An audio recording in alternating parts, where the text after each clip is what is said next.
Existe um custo para a liberdade de expressão. É muito bom a gente ter. É muito bom, é uma conquista da nossa sociedade moderna. Isso, majoritariamente, é um fenômeno, atualmente, em sociedades ocidentais, né? De cultura ocidental, isso é inegável.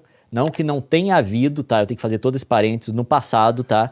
E principalmente hoje você pode argumentar que várias sociedades que não são ocidentais têm liberdade de expressão. Você pode pegar outros países também que andaram essa milha e de fato conseguiram criar uma sociedade livre que dá essa liberdade para todo mundo. Ou para a maior parte das pessoas, pelo menos.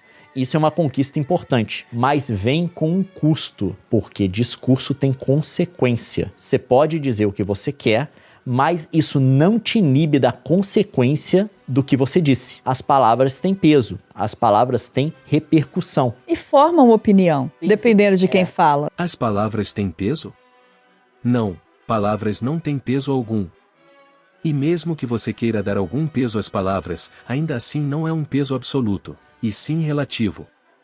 Se não vejamos, quem é que dá o peso às palavras? Quem fala, ou quem escuta? Um exemplo. Eu falo algo, sem a intenção explícita de ofender, para duas pessoas, mas uma se ofende e a outra não. Qual terá o maior peso? Minha palavra foi ofensiva ou uma das pessoas era muito sensível? Quem determina isso? Pode formar uma opinião, dependendo de quem fala, mas quem é que decide isso? Quem é que pode falar que irá formar uma opinião e quem é que pode falar e será irrelevante? Duas pessoas, famosas, mas de espectro político diferente, exprimem as mesmas palavras, mas com peso diferente. Por quê?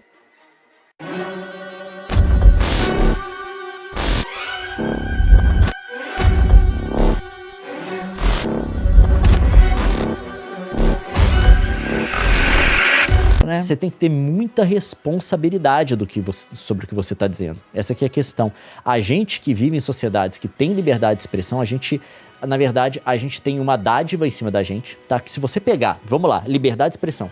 Na história da humanidade, a gente está vivendo, imagina um céu nublado, que de vez em quando abre um pouquinho assim e entra um raio de luz. Em poucos momentos. A história da humanidade é esse céu nublado. E esses poucos momentos em que abriu a nuvem e baixou um raio de luz, foram esses momentos em que a galera teve liberdade para dizer muito mais do que podia dizer em outros momentos. São coisas raras. São momentos muito delicados. A preservação desses momentos é delicada. E a gente vive nesses momentos agora. A gente está vivendo em um deles agora. Não, não estamos vivendo neste momento, ao menos não no Brasil. Hoje o judiciário faz uso de censura prévia, algo vedado pela nossa Carta Magna.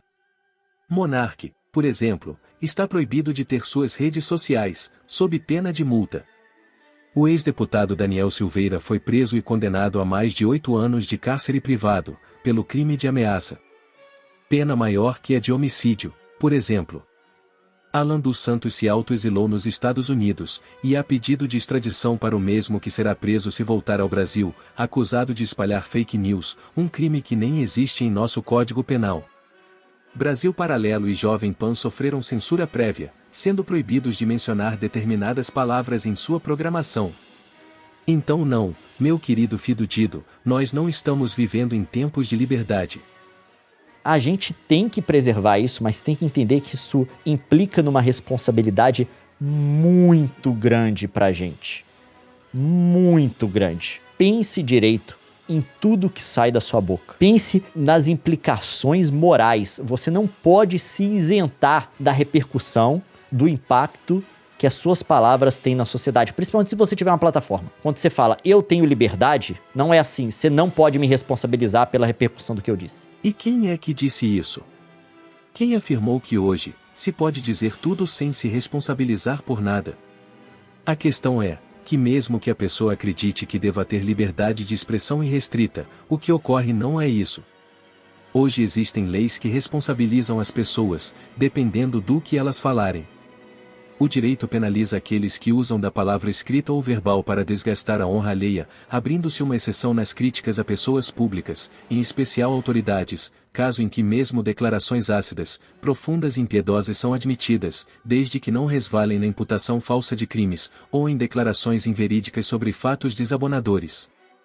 Para além da honra, a liberdade de expressão também encontra limite quando se trata de discursos de ódio, que incitam à violência ou à agressão.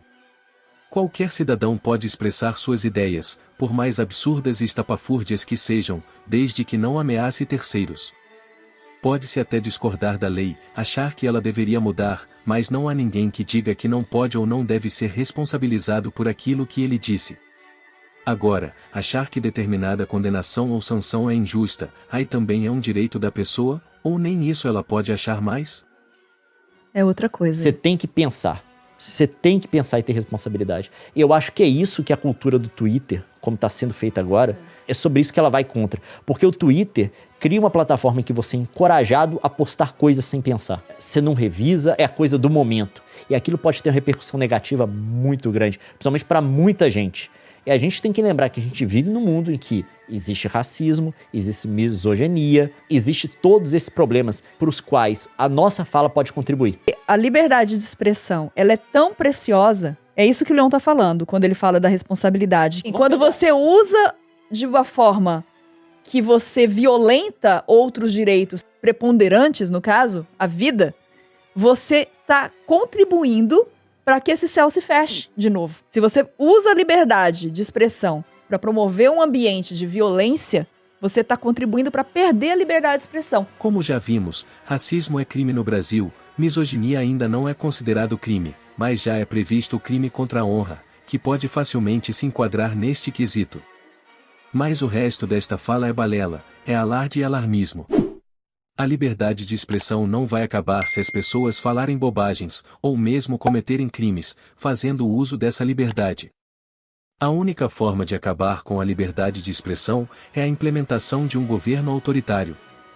Hoje, no Brasil, nos encaminhamos a passos largos para que isso ocorra. Um dos três poderes detém um nível de poder desequilibrado, e está fazendo uso desse poder, para calar, cercear e perseguir adversários, tornando-se cada vez mais autoritário e truculento. A gente pode pegar exemplos históricos muito claros, onde as pessoas tiveram abertamente liberdade para defender nazismo. Alemanha do entreguerras.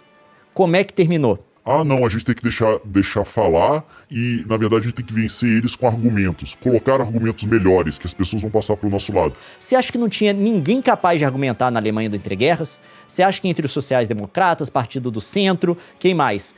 Qualquer pessoa que era a favor da democracia, né? Falha do jeito que era, mas ainda assim democracia da República de Weimar. Você acha que não tinha nenhum intelectual, ninguém capaz de argumentar contra o nazismo? Ah, não, só nazismo. Se você colocar argumentos bons contra o nazismo, elas vão ficar mais inteligentes e deixarem de acreditar, vão ficar espertas. Você pode argumentar contra e ter argumentos melhores, é assim que você vence o nazismo. Ué, se você não convence as pessoas com bons argumentos, você convence com argumentos ruins? Se é assim, qual a diferença entre deixar a pessoa falar ou não? Você acredita que as pessoas na Alemanha se deixaram convencer pelo discurso do Adolf, ou eles nutriam pensamentos e sentimentos semelhantes? Ninguém tem a capacidade de convencer ninguém, se esta já não tiver uma predisposição para aquilo. Vou dar um exemplo claro para vocês. Quantas pessoas vocês conhecem mais inteligentes que Martin Heidegger, o filósofo? Ele era partidário, apoiador pelo menos, do nazismo. Abertamente, claramente, historicamente verificado. Ele era da ideologia. Ele era um dos maiores filósofos da história. Viveu na Alemanha nesse período. Se você sentar com Martin Heidegger para tentar convencer ele, você não vai convencer. Por quê? As pessoas não se movem só por bons argumentos. As pessoas, você não vai chegar para ela assim e convencer ela por argumento de que uma coisa é melhor, colocar todos os argumentos para provar que algo é melhor que outro, e ela vai simplesmente aceitar. As pessoas se movem por razões irracionais também. E é para essas razões, por esses motivos irracionais que ideologias como o nazismo apelam. Você não vence o nazismo com bons argumentos. Senão ele não teria prosperado na Alemanha do entreguerras. Você tinha gente para argumentar e eles argumentaram. A questão é que o nazismo, ele apela para medos e preconceitos mais irracionais que a pessoa tem. Viscerais. A pessoa não pensa com o cérebro, pensa com as vísceras. De novo, se eu não consigo convencer pessoas com bons argumentos, como é que eu posso convencer com argumentos ruins? E veja, estou concordando com você, mas o fato é que você não percebe que está argumentando contra a sua ideia inicial. Ninguém será convencido por palavras, então as pessoas podem dizer qualquer coisa que isso não fará diferença na sociedade, ora bolas. Qual que é a minha opinião sobre essa coisa toda de liberdade de expressão, discurso nazista, essas coisas que a gente está vendo? Para mim é bem claro, porque entre um negócio aí tem até uma discussão filosófica que é o paradoxo da tolerância, né?